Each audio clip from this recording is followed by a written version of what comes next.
Good morning. This is a head, heart, and handwork. This is the fiber and floss discussion part 3.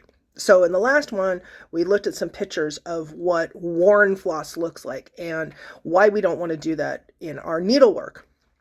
So here's another, and I made an argument that part of the reason why you don't want to do a long length, like a 24-inch, fold it over and have a really long tail because of the part where the needle gets worn, or where the floss gets worn from the eye of the needle. One of these days, learn how to speak properly. Here's another argument for it. So if you're not a spinner or have never taken spinning, the spun fibers have a direction. They're either clockwise or they're counterclockwise. We went back to that picture about how there's the two piles. Each individual pile is spun one way, and then the two piles together are spun the other way. When you have a super long tail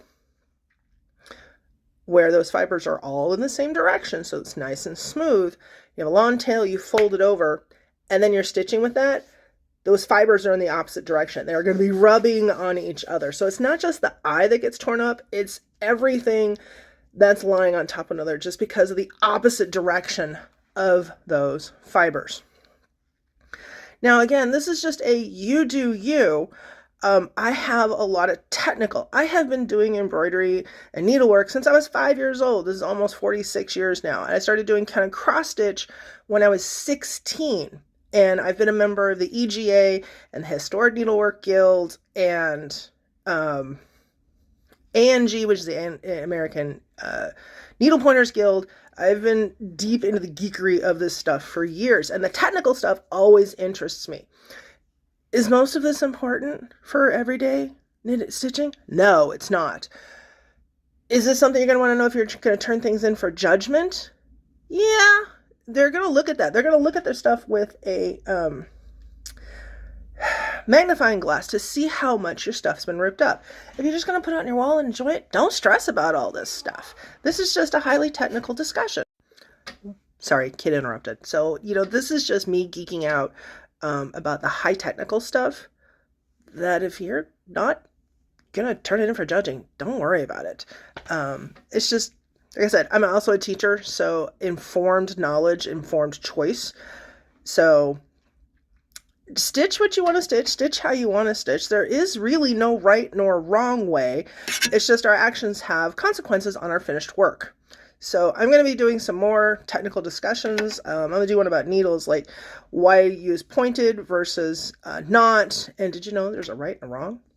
Happy making. Oh, good afternoon. This is the second half of my update post. What have I been up to for the last couple of weeks? What have I made? So one thing I've been working on has been this monster. It's huge. This is a colorwork sweater. This is Descent. I've got the two things, and this is how far I've gotten since the last two times. So the Pooh Bear butt marks where I was last time, and that's how much stitching I've gotten done. This thing is enormous, and it's really kind of hard right now to really see the color work. It's really cool. I like it. I have 6 more rows of color work, and then I get to do a little bit more and then think split for sleeves. And then I finally get to try it on and figure out, is it too big? Is it too small? Because if it's too big, that means I got to rip it all out and try again. If it's too small, I can work with that. It's easier to work with things that are too small with knitting than too big. If they're too small, you can kind of block it. It'll stretch. That's the joy of wool. If it's too big, it's just going to get worse.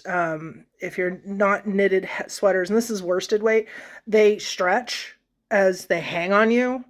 And so it is just going to get worse. So I'll have to rip it all out and try again with smaller needles, which will suck. But again, I'd rather rip it all out and get it done the way I want it and love it so that I wear it. And the other thing, this is my birthday month. So yes, I've been trying to work out a stash. But I have been lusting after the materials for a chart that I have. Last time, or a couple of times back, I just started the Dark Queen of the Earth. Check this chart. This is the Dark Queen of the Sea by Autumn Lane. Gorgeous! Now, one of the things I really like about this chart is that they threw in a lot of customization. So if you didn't like that hair, here's 5 other different hair options. How cool is that? So I splurged and got the fabric. So here's the fabric. Isn't that gorgeous? Look at that blue and purple. I got it directly from Under the Sea Fabrics. This is Bewitched. So this is the called for linen, 32 count. And then I also bought the called for specialty threads. This is Treasure Braid. And all the little goodies that make it fun. So like the pink beads and the blue beads and the bugle beads and the special other beads. And then look, they sent you a needle and it's shaped like a fishy. Actually, it's upside down. There we go, fishy. So that's pretty much all for this week. So happy making. Have a great week. This is my least favorite part of needlework. And this is a head, heart, and handwork. It's wash day. I have a ton of needleworks that need to be washed because, you know, rather than being in a pile, I'd rather they be on my walls. How many is that? It's like 9. Ugh. Oh yeah, this was a Christmas present for last year, so I really need to get this one done. So I bet some are asking, why wash the handwork? Well, there's 2 reasons. Or why wash your needlework? Oh my gosh. 2 reasons. 1, hand oils. No matter if you clean your hands right before you start stitching, your hands are still going to exude oils and dirt. That's going to get on your needlework, which will stain as time goes on. The other reason, especially if you stitch on Aida, like my kid here, you absolutely need to wash it. Everybody loves Aida because it's so nice and stiff and it holds. Do you ever ask yourself why is it so stiff? It's not the weaving process. It's all the starch that's in it. So this fabric has been soaked in either cornstarch or potato starch or some other starch product to make it stiff. Remember our grandmothers and great-grandmothers, you have starch your clothes. That's what makes it stiff. You need to wash that out. Otherwise, it will attract bugs as the years go by. So I get a great big bowl. In fact, this is the biggest bowl I own. I put a teeny amount of dishwashing soap in there.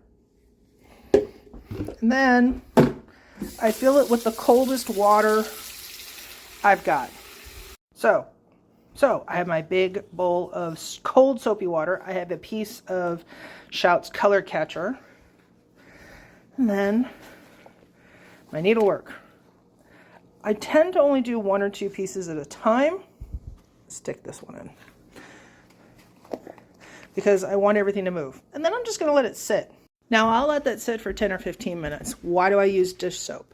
Dish soap is formulated to remove oil, which is what I'm trying to do.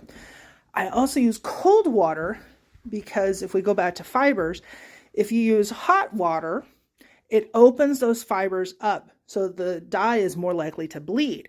If you use cold water, those fibers are going to close and stay closed, so the dye will more likely stay in. As a just in case, I put one of those color bleed sheets in it. And then I'll take it out and iron it dry.